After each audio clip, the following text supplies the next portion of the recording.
Well, hello there, human tippies, earthlings, whoever you are, wherever you are, whatever you're doing, and if you're lucky enough to be doing it too. I'm doing a review of the Cromwell B. Why? Because I like driving it. That's why, and if you don't think that's a good enough reason, then you haven't been paying attention. The Cromwell B, or the Cromwell Berlin, or the Bromwell, or the bombwell, or the just bloody good tank, whatever you want to call it, is a fantastic vehicle. And I had to do a TOG live stream this week. A TOG live stream. I promised to do it. And I had 300 people watching me, and I don't like driving that tank. Okay? It is a pile of poop tickets. So as a little bit of therapy, I'm letting myself just drive some tanks I really like driving. And this is one of them. This is the Bromwell. I'm going to show you one game from me in it. Then I'm going to show you a couple of games from the subscribers.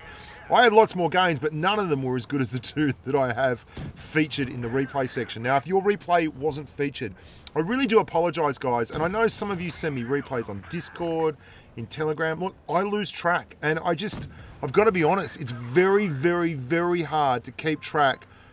The volume is off the charts. It's a tsunami of replays. Getting it together and letting people all have a turn is never going to happen. And if I've missed you, or I've forgotten to put your replay up, or I haven't looked at it yet, I apologize. This is the Cromwell. Now, why do I like it so much, the Cromwell B? It used to be the pseudo light tank of Tier 6 without the Cromwell itself, without the German lights rolling in and everything. It used to be the pseudo light tank of Tier 6. It was so fast, and there was really not a lot of other tanks at the tier that had those kind of characteristics, like speed, camo. It didn't have good gun depression, though. But this does. This has crazy good gun depression. It has 13 degrees of gun depression, and that, boys and girls, is enough reason to love the tank. But it does do a lot of other things really, really well. It has solid DPM. Not outstanding, not amazing, but pretty freaking good. 2,000 DPM, nothing wrong with 2,000 DPM. I'll tell you that now for nothing. In fact, it still chocks out in front of stuff like the Easy 8 and the T-3485 and the 3485 Victory and those kind of tanks. But it goes really fast. It goes 64 kilometers an hour. It's nimble. It's got over 60 degrees of traverse per second, and when you kit it out, it's just a staunch little bulldog of a tank, and it's classic looking. I mean, it was one of the first tank models I made as a kid. The Cromwell and the Comet and the Tigers and all those kind of things. And when I was playing with my little army men, this was one of the tanks that the little army men rode around in. So there you go. I was very keen to get a hold of a Cromwell when I first got in the game. But the big princely part of the Cromwell B is the gun depression. Now, I'm not using it a lot on this in this game, but there's a reason gun depression is so important. If you're running about in a Cromwell B and you're going over humps like this and down on the other side and you're looking for targets, there's usually going to be an opportunity to get a shot in. There's going to be very, very few moments in the gameplay where you can't put a shot in. You can see, even when I'm up on that hill and riding around and the surface is uneven and the terrain is uneven, your gun is so good. It's like an elephant drinking water out of a trough. You just drop that gun down and it's right there. Everything is on a platter for you. You can really get things done. And I find that to be such a wonderful thing to have mobility and gun depression, because what it means is you get to dictate the terms of the engagement. So you're fast, you get to move around to flanks and everything like that. And you've got gun depression. Well, you can go hull down, you can get on top of mountains and fire down on people who are unsuspecting, and all these things happen, and it makes it such an enjoyable vehicle. And you get to see that in the games that I highlight. And the reason I didn't just put in all my games, and I put this one in specifically, even though it's not a mastery, because I feel like it really was worth putting in. There he is. Got him. Oh, just trying to stay alive there, boys and girls. 19 hit points.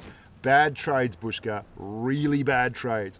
I could have gone all the way around to my left there and gotten unspotted and actually got those shots without going out sideways and exposing yourself. And now, because I made those bad trades, I've got to play really passive. But it's about time our KV1 came out and actually did something. So good on us. We're going to farm off that KV1 now. And I actually don't feel very bad about that at all. Now you're going to see again, this is a couple of shots coming up on their KV that gun depression is just beautiful. I mean, it really is. It means you don't have to struggle through things. And I'm resetting my camo. There we go. I mean, that doesn't go in, but look at how easy it is to get the shot off when you're in a tank that's got 13 degrees of gun depression. To give you some kind of yardstick for that, if you've driven American tanks, for the most part, the American mediums and some of the heavies have 10 degrees of gun depression. Your good medium tanks at tier 8 and tier 10 that have gun depression are generally 8 to 10 degrees gun depression tanks. Having anything over double figures in gun depression is pretty freaking rare. To have it at tier 6 is even crazier, but that is exactly what you have here. This is one of the reasons why the Lupus is stupid. The Lupus is a heavy tank that has a rear-mounted turret, and the universal rule for rear-mounted turreted tanks is they have less gun depression, because obviously the gun is at the back, and the Lupus has like 11 or 12 degrees of gun depression as well. So go figure that one. I digress. I move all the way around here. That MT-25, I know he can't be on the left where our KV-1 is because he's not spotted. He's got to be out there on the point, so I'm worried about that, but I'm also very aware of where he's likely to be. So I'm going to pop over here, and their VK has been super snipey this game. I hadn't really seen him until now. He can't get the gun down over the back quick enough, so we're safe enough to get a shot off. That is... The KV-1's gun blocked our shot. Get wrecked. And I'm looking at the moment for that MT-25. He's got to be around here somewhere. He pops. Probably thinks he's going to get an easy shot, but no. I was absolutely hip to your jive, buddy. I saw you coming last week. So 2000 DPM, mobility and gun depression. That is the tank. Like, it's a no-brainer. It's a great tank. 2600 damage, 4 kills. I feel like I played that one fairly well. Lots of fun, and I enjoyed that game. That was tense. It was good. It was exciting. Anything you can drive fast with gun depression, 2 thumbs up from me, right? I'm across that. But now, you know, I'm going to show you some games from some other humans. Some younger humans and older humans. Humans that are fans of the channel, I hope, who send in replays. This is Awesome 785. Couldn't remember the numbers. And he's just going to smash damage out. And the reason I didn't really bother with the gun depression thing is you're going to see it here. This is the perfect kind of example.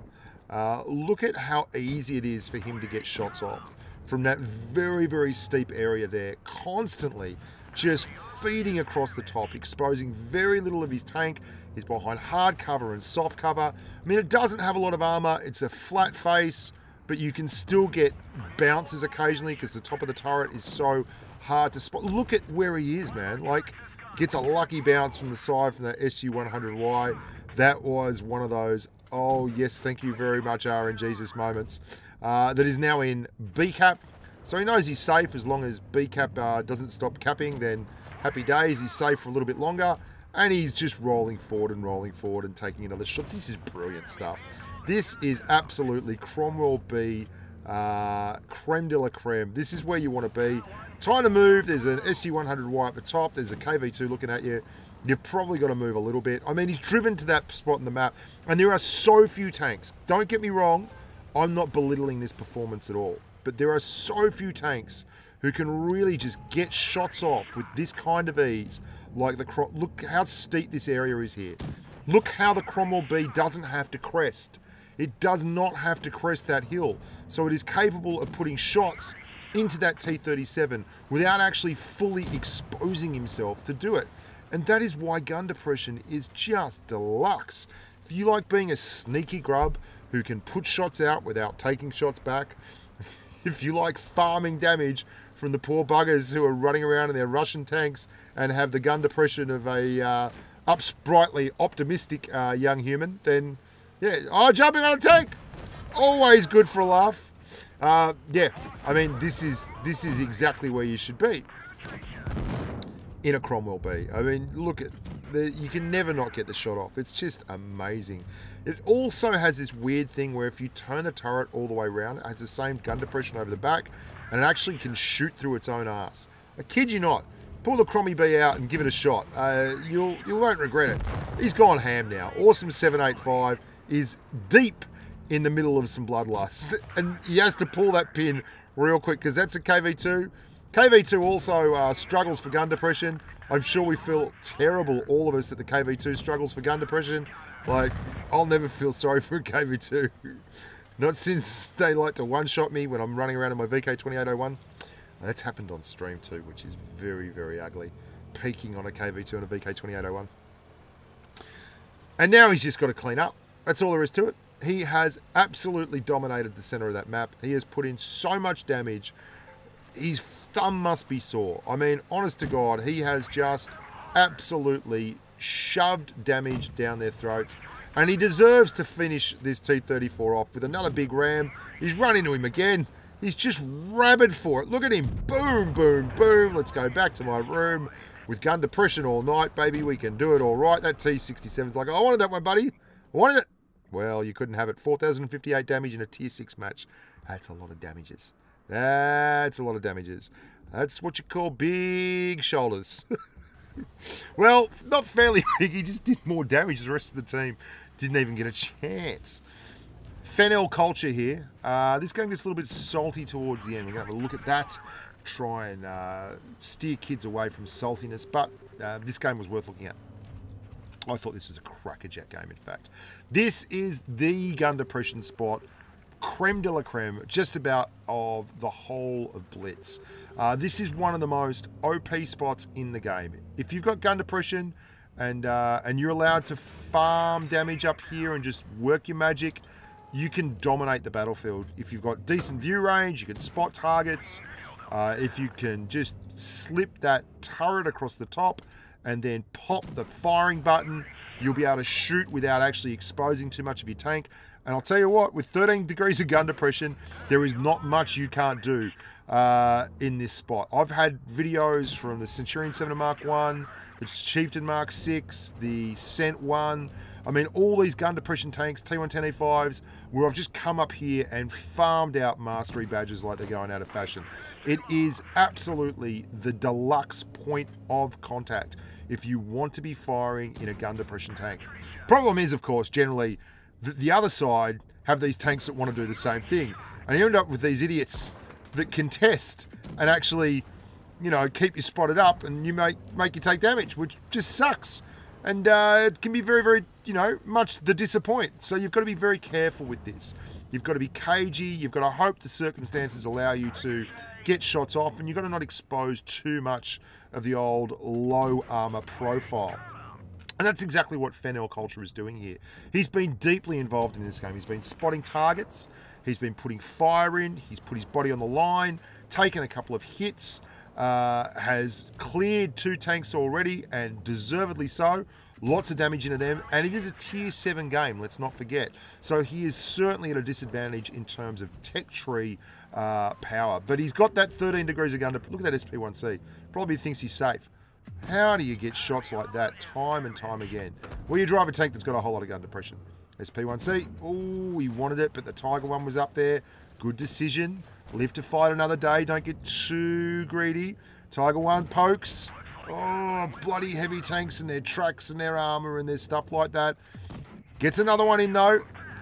4 on 5. That Tiger one is he is dangerous, man. If he's going to take out any tank on the battlefield right now, it'd be that Tiger one. But here's the thing, which is pretty much not how you win battles. And this is how you win battles.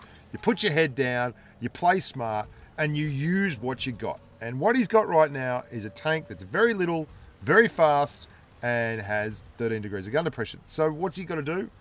Well, he's got to get some distance. He's got to get some distance from the bad guys and hope they can come at him one at a time. That he can just put them in a situation where he can slowly cull the numbers. That's a tough one because you've got to clear tanks, but that was the only possible trade he can make. Any other trades right now will 100% kill him, and he gets very lucky there. Or not lucky. He was actually heading in the right direction. That Jagdpanzer 4 coming up on him didn't have a turret. Here he goes. He can extend here and get this. Oh, yes. Sink that one, baby. How do you like me now? Boom goes the dynamite. And there are only 2 tanks left. But remember, they are big ass heavy tanks. One of them is a tier 6 Soviet heavy. And the other one is a tier 7 German heavy.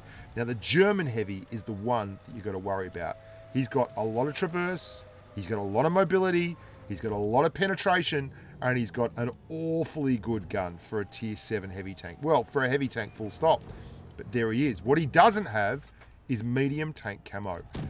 And that's going to allow our amigo to sneak a little shot in there. And he's like, oh, hang on. I wasn't spotted. I wasn't spotted. And he's actually backed up. And that allows Fennel Culture to go just absolutely nuts. And that is easily the biggest, that's the heavy tank nightmare. Getting hit unspotted from a tank and you've got absolutely no idea where it is. None. No idea where it is.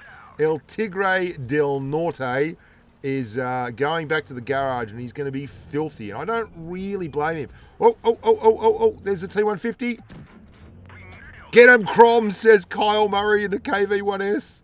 I love it. What a team.